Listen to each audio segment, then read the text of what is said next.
If you're new in town or just new to this whole podcast thing, you're tuning in to Lore by Night, the podcast that discusses all things vampiric with no fear of breaching the Masquerade. In this episode, we shall present an overview of the guilds, the ghostly organizations that educated the Arcanos to the ghosts of Wraith the Oblivion. We shall explore their origins, motives, and what sort of cultures these Wraiths live.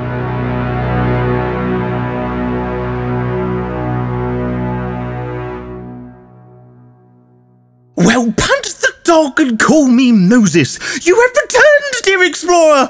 Oh, there is a sight for sore eyes. Seeing your eagerly nervous face brings such unrequited joy. Oh, I could kiss you if I was that way inclined, but I will restrain myself for now.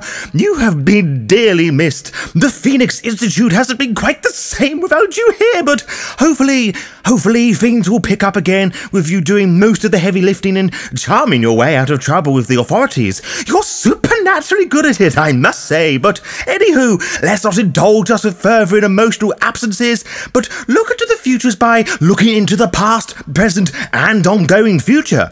I see if you brought your notes with you and a clean notebook, which is all very sensible, for I think it's high time we start exploring what we know about the guilds of the Stygian Empire. We have spoken of them in brief passing during our discussion, but I have never really told you who and what they are. Well, that honestly depends on who you ask, but the guilds are honestly a whole collection of things. Part trade cartel, part secret cabal, part workers' union, part gentlemen's club, and so forth. You name some sort of secret society or hidden group of people in our world, you're bound to find an appropriate descriptor for one or more of the guilds in question. They were formed in the earliest days of the Stygian Empire as the main educators and students of the Arcani, the secret spiritual acts of the dead. These organizations, for lack of a better word, promoted the use, study, and regulation of each Arcanus. The importance of each guild to Stygia varied. Some were the very foundations of Stygian society, some preceded Stygian society, and some were little more than glorified criminal thugs. Their importance to society lessened somewhat when Charon disbanded the guilds and made his legions responsible for such education. This hasn't quite worked out as intended. Why? Well, for a variety of reasons. We will explore in good time, but the simplest reason is that the hierarchy relies on the knowledge of the guilds, despite the overall wariness they have for the guilds. Despite being illegal and disbanded, they slowly crept back into Stygian society, doing exactly what they do best.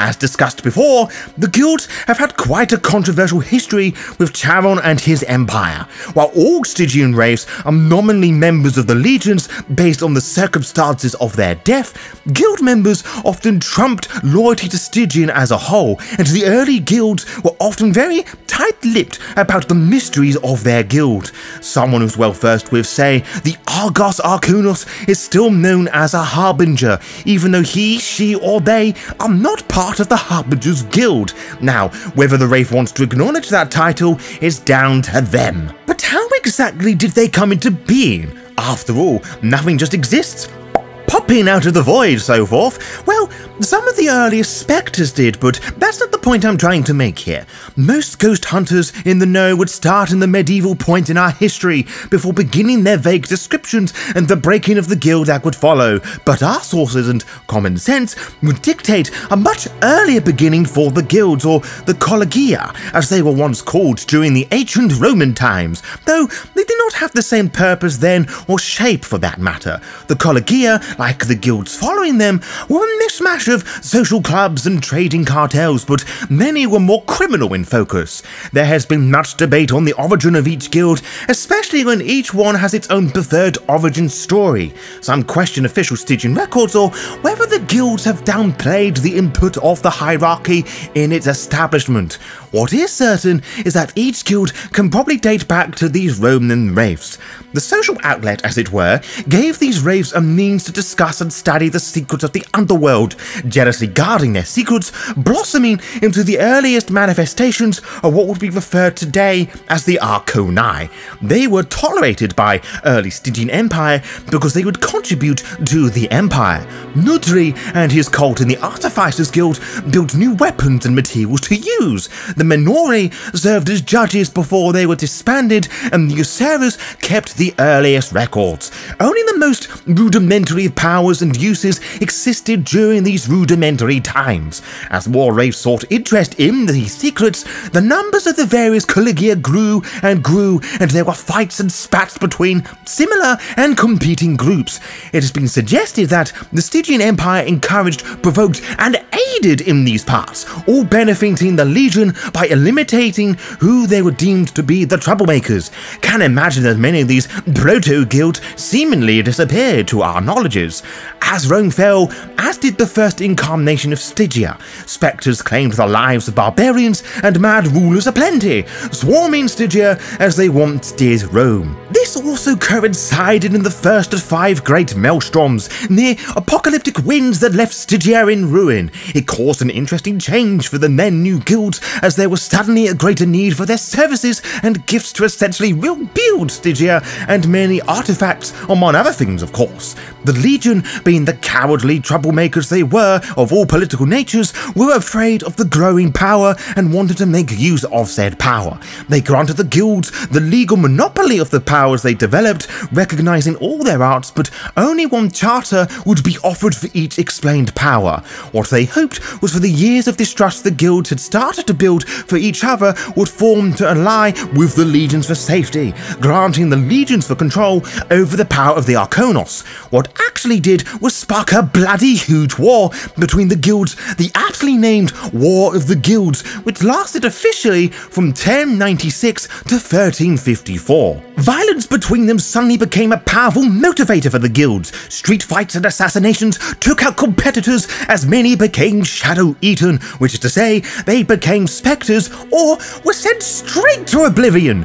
It was all secretive backstabbing affairs rather than huge battalions in the streets. Many Arcani were developed to abuse the dictum mortem and lay havoc on the already bloodthirsty quick, the mortals. The dictum mortem also removed plenty of opportunity for the likes of spooks and haunters, just to name a two, who depended on contact with those in the Skinlands. They carried on as if nothing happened, much to the irritation of the hierarchy. Most of these proto-guilds were eliminated by the middle of the 14th century, and in 1354, the Artificers and Useras presented a charter to the survivors, creating the Council of Guilds. It was originally meant to serve as a means to legally regulate trade and punish violence amongst competitors. The war originally started as a means to remove the Artificers from power, but ended with them having more than they did before, as they sat at the head of the 13 greater guilds, which I will unpack for you later on. The alchemists and solicitors were not invited to sign the compact of the guilds in the latter months of 1354 because they were deemed unimportant, to directly quote one's own research notes. By this point, the only individuals stronger than the guilds in terms of power were the Death Lords, and they knew this. Some were certain that this unified power could replace Charon. Between the pair power and the constant undermining of the heretics and renegades, the guilds decided to make a bid for power, wishing to end the dictum mortem and establish more in the Dark Kingdom of Iron. This coup, starting on the 6th of April 1358, was led by the Artificers, quickly joined by the Useras, only to leave suspiciously quickly, with the Maskers their closest allies soon after. The other guilds played their part, some more eager than others. Charon's armies put up a stronger front than the guilds were led to believe and suffered heavy casualties. Some say this coup lasted no longer than a week, but one source of ours suggested it went on for a little longer, or at the very least indicates the guild's power was stronger than initially thought. It is said that by 1405 the guilds had a monopoly on all the Arcani, including the teaching and practice of them occurred. Teaching outsiders were forbidden, and the guilds became very profitable. We have read that the oracles spoke the dark times to come, but we suspected they were ignored. What wasn't ignored, for a time at least, was the message from the Stygian Empire when they crushed a large portion of the Solicitors Guild based upon the rumour of a coup. The guilds were entrepreneurs, not politicians, and would be punished for getting ahead of themselves, so to speak. The guilds would persist for 2.5 centuries, providing entertainment and other outlets, but the coup overall was a stupendous flop. Charon had grown concerned at the guild's increase of power, particularly so if the artificers weren't so clumsy in their organisation. Charon addressed this issue by disbanding the guilds via the Decree of the Breaking, which outlined Charon's views on the guilds. We at the Phoenix Institute have transcribed a copy somewhere for you to look at, but the basics of such a decree are broken down thusly. All existing guilds were to be dissolved as official organisations. Any official calling themselves guilds were outlawed in Stygian lands. Guild membership was to be a crime. Specially trained legionnaires would be replacing them. Despite this, it would take Charon some 20 years to realise this decree did absolutely nothing to stop the guilds and that the Legion could not replace them. The guilds still had the tools and means to carry on with their work, and many a Wraith would pay handsomely for their talents. Why it didn't take Charon 20 seconds rather than 20 years of sabotage and wasted materials and resources is beyond me, but if you learn anything from these discussions, is that Charon is a power-hungry idiot. That being said, for Charon to reverse this decision would have been a bad form also, as neither he nor the Deathlords want to appear weak in front of the rebels, as it were. That said, the Deathlords themselves would very likely start their own rebellion, given their own desires to usurp Charon. The guilds did lose quite a bit though. The hierarchy would gain wealth, Soulforge on the use of guild leaders against them, and the circulation that the guilds no longer exist by Legion officials worked very well.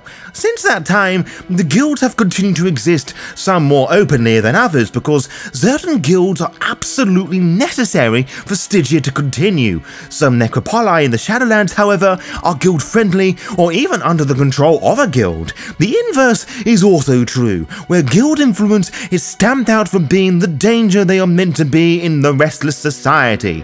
The renegades and heretics manage just fine without them, but do welcome their help as and when needed, and not too frequently. It is also speculated that the Deathlords of today know far too much about the guilds. Now, I say that for professionalism's sake. You and I know about how some of the Deathlords have particular guilds in their back pockets through our previous conversations, but I also want you to allow you to conduct your own research and make your own decisions. What is known and not really up for debate is what the guilds are broken into categories by degree of tolerance afforded them by the hierarchy. The categories are great/high, working, criminal, and forbidden. The great guilds are required for Stygian and by existence Wraithly society to operate. Therefore, they are the most open of their practices, acting as Arcanos-based organizations even after the breaking of the guilds. Those who practice the corresponding Arcanoses are respected by everyone, including the hierarchy. The artificers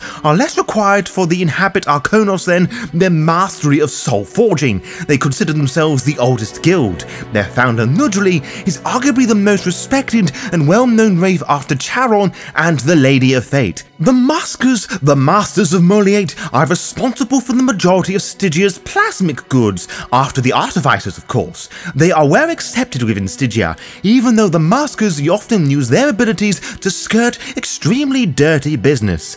Acting as everything from therapists to exorcists, the Pardoners control and manage the shadow inside every Wraith, so of course they are invaluable members of Stygian society, because without the Pardoners and their Arcanos of castigation, Stygia would collapse into oblivion in a fortnight, if that. The last of the high guilds are the Usurers and the Arcanos of Uracy. It is an extremely useful Arcanos that allows the trade of Paphos and other goods from one Wraith to another. Whilst extremely useful, the Usurers themselves still struggle to recover from their fall following the breaking as they try to regain their reputation and respect. Next we have the working guilds, which, as the name would imply, are considered working class, earning a day-to-day living through their Arcanos. These guilds are still illegal, but do not boast the Arcani to violate the dictum mortem, and are therefore granted a varying degree of tolerance, ranging from nobody in the hierarchy caring about membership to not excessively hunting for members. These guilds are often less forthcoming with their Arcani as well. The Shadtors are the Guild of Keening, and are often generally grouped together with the Sandmen as the entertainers of the dead. They, the Shadtors, affect and manipulate their voices to give life and passion to the hollow emptiness of the Shadowlands. They are offered a wider berth than afforded to fewer fun guilds because, after all, who wants to exist in a silent afterlife? The Harbingers are masters of the Argos Arcanos, acting as the primary transport and messenger service for the dead. Without the Harbingers, Stygian outposts would be unable to communicate and many raids would be lost in the Tempest. However, as the majority of Harbingers focus on the more personal work rather than guild affairs, and are thus being loosely organised guild, they are not considered a great guild. The Oracles are the Fatalism Guild. The Arcana have seen the past and future, draped tarot cards and astrology and the rest of that new age rubbish. They are looked at with suspicion and fear as the ones who always know too much. They have powerful patrons and a reputation for playing Cassandra to Charon. As a result, the guild occupies a quasi-legal state, well organised but nobody admits it in public. Finally, you have the Sandmen, masters of phantasm, workers of the theatre of dreams and sleep. Their art is more subtle than most, and is one they love above all. They are afforded a high degree of independence because eventually everyone in Stygia visits them for entertainment. What you don't want to go and see, dear explorer, are the criminal guilds. These guilds are not only illegal, but they violate the dictum mortem, or otherwise known for egregiously violating Stygian law. Membership in these guilds may not result in outright soul forging, but too much familiarity with their Arcani can be unhealthy. However, familiarity is difficult to come by, as most of these guilds will not let their secrets loose to just any ghost. That is not to say they do not have their own influence in Stygian society. They are probably the closest thing to an underworld in the underworld. The Haunters are practitioners of pandemonium. Their entire purpose is to violate the dictum mortem, allegedly spent their time cackling like maniacs ever since the breaking of the guilds, which we will discuss at another time.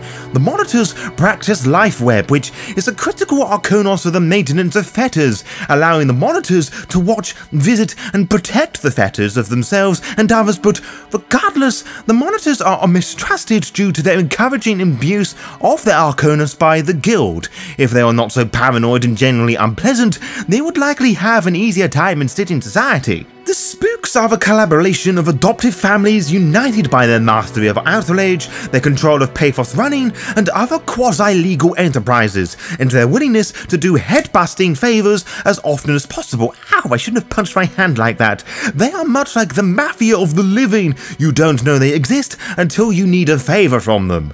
Like the Haunters, Spooks, and Puppeteers, the Proctors and the Arcanos of Embody is about visiting the Skinlands. Unlike these other guilds, the Proctors have always been intensely self-absorbed. While a criminal guild, they are considered a non-threatening criminal guild. Then you have the Puppeteers, whose puppetry Arcanos allows control of living bodies, and the criminal Arcani is the one that has found the most unofficial use throughout the history of the dead. That said, the guild has always been barely tolerated at best, and these days they hide out in the Skinlands as much as possible, having strong ties to the Risen. Finally, there are the lesser guilds, as they were not invited to sign the Compact of the Guilds, the Forbidden Guilds. These groups are hunted by the hierarchy and feared by Wraith society. Membership in one of these guilds supposedly carries an automatic sentence of soul forging. Some members manage to subvert their punishment somehow, but most still carefully hide their talents lest the wrong person finds out. The Alchemists are the Flux Masters, historically considered something of an appendage to the Artificers. With the breaking, the institution of the Dictum Mortem, and the loss of the support from their parent guild, the Alchemists have no place but to go underground. The Menori are the most reviled of all the guilds in Stygia. They were once the judges of Stygia, masters of Menosis. They used their mind-altering powers to interrogate and investigate, but were found corrupt and banished from Stygia with vengeance far beyond the reckoning.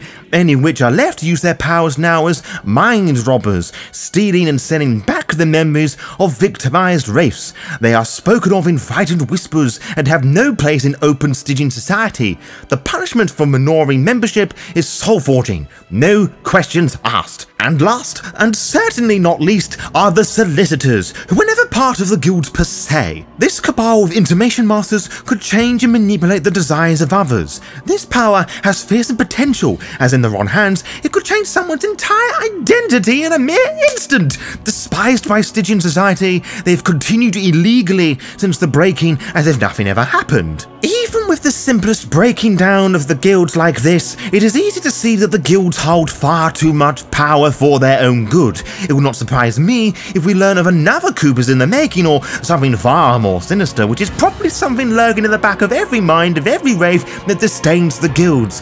Despite many attempts to remove them from the playing board, the guilds are not going anywhere.